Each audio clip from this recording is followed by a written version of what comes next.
Bonjour à tous, allez, il est temps de prendre la direction de la Riviera à l'occasion de notre KT Flash ce dimanche. Ce sera l'occasion justement du grand critérium de vitesse de la Côte d'Azur, 1609 mètres, un départ à l'Autostar. Je vous le rappelle, à Cannes-sur-Mer, l'Autostar c'est 8 par ligne. Un lot de qualité. Bon, évidemment, on aurait aimé voir Fast Time Bourbon au départ. Le pauvre a arrêté sa carrière. Maintenant, on a quand même quelques cracks en piste et on devrait pouvoir se régaler.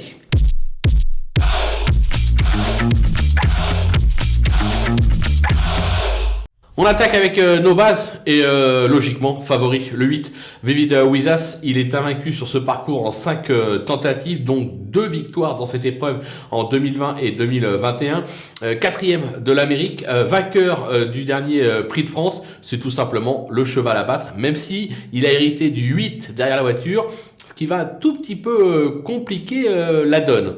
Ça peut permettre au numéro 5, Delia du Pomereux, décevante cet hiver, qui a remontré son vrai visage à l'occasion du Prix de France avec une deuxième place à la clé.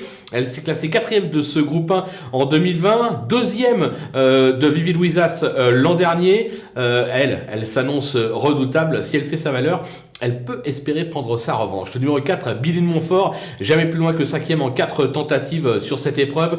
Jugée sur ce qu'elle a réalisé de mieux, notamment dans le Prix de Bourgogne cet hiver, et malgré ses 11 ans, elle peut espérer sortir par la grande porte, entre guillemets, puisque je vous le rappelle, elle a 11 ans. Parmi les opposants, on va bien évidemment se méfier du numéro 6, Étonnant, qui vient de refaire surface à l'occasion du Prix de Paris, une deuxième place à la clé. L'an dernier, sans sa faute, pour finir, il se serait placé dans cette épreuve. Alors voilà, c'est pas le pur sprinter, maintenant c'est un cheval, s'il est capable de se trouver vite devant, d'avancer très vite, et pourquoi pas de tenter de le faire de bout en bout, attention à lui. Le numéro 1, Zagonjio, qui s'est enfin montré sous son meilleur jour à l'occasion du Prix de France, avec une 3e place à la clé. Il a depuis quitté les box de JMB, où il est stationné cet hiver. Son entourage dit que le cheval est extra et le parcours va l'avantager. Voilà, là c'est un peu un numéro piège, mais logiquement sur sa lancée, il devrait une nouvelle fois normalement conclure dans la bonne combinaison. Le numéro 3, Coxsteel, qui peut se targuer d'avoir devancé Vivid Wizas dans le Prix de Bourgogne cet hiver à Vincennes, c'est quand même une référence. Même s'il a depuis déçu, le tracé de Cannes devrait logiquement l'avantager. Un très bon numéro derrière la voiture. S'il trouve un bon dos, attention à lui dans la phase finale. Le coup de poker, ça sera un cheval qu'on connaît bien, le 13, Alcoy, qui est dans son jardin sur l'hippodrome de Cannes-sur-Mer, et sa forme est sûre. Il s'est déjà bien comporté sur ce parcours. Alors maintenant, vous allez me dire, il a le 13. Oui, mais il est tout en dehors. Il va attendre, et lui aussi possède un brin de vitesse quand même.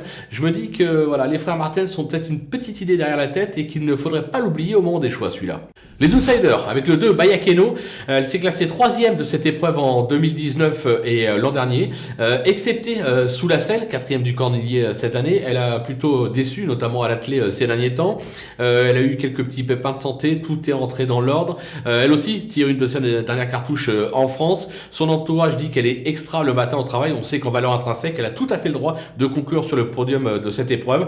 Mais moi, je l'ai mis un petit peu plus bas parce que je pense que logiquement, elle est un petit peu vieillissante et ça sera peut-être un petit peu plus compliqué pour se battre pour la victoire. Le numéro 10, Elsa de Belfond, c'est un petit coup de cœur. Elle compte 2 accessites en 2 tentatives sur ce parcours, 5e de cette course en 2021. Elle court ici sa dernière course, mais elle est capable de mettre son cœur sur la piste. Ce sera Thomas Lévesque qui est à Cagnes actuellement, qui lui sera associé. Je pense qu'ils vont se faire plaisir. Si elle peut venir accrocher une 5e place, pourquoi pas. Le numéro 7, Vitruvio, il vient de montrer du mieux en se classant 5e du Prix France. Il aura contre lui de découvrir l'hippodrome de Cagnes, mais bon, il est habitué aux anneaux, donc ça ne devrait pas le déranger. Je pense que beaucoup de mes confrères vont le placer beaucoup plus haut. Voilà, moi c'est un cheval qui m'a déçu, qui a eu son heure de gloire entre guillemets. Je pense qu'elle est passée. Je me trompe peut-être, je le garde quand même pour le mettre en combinaison, mais voilà, pour moi c'est pas une base. Et enfin le numéro 9, Dreamoko, qui brille surtout sur les anneaux suédois et italiens, mais compte toutefois une 5e place sur ce parcours dans le Grand Prix départemental l'an dernier. Voilà, c'est pour une cote. Si vous avez la place, vous le glissez. Les délaissés, il en reste 2, avec le numéro 11, Blef Dipa, qui a montré de belles choses sur les tracés en Italie, mais elle a peut-être montré ses limites dernièrement dans un groupe 1 à Vincennes. Moi je suis pas emballé, même si évoluer à Cannes sera sûrement un avantage, je n'y crois pas. Et enfin le numéro 12, Désir de Banne, il a prouvé sa vitesse sur des 2100 mètres à Vincennes. Maintenant la donne change sur cette piste, et à ce niveau il reste ferré. Il vient de rejoindre les box de Nicolas Henge, qui a dit qu'il l'a pas trop travaillé. Moi j'ai plus la sensation sensation qui court là pour faire le nombre et permettre au trot de pouvoir faire de cette épreuve un quintet. Pour moi, il n'a aucune chance dans cette épreuve. Ce serait vraiment une énorme surprise à très grosse cote. Voilà, on a fait le tour de cette superbe épreuve où on va voir du spectacle. Ça va aller vite. On va se quitter avec ma sélection et mes conseils de jeu. À vous de jouer.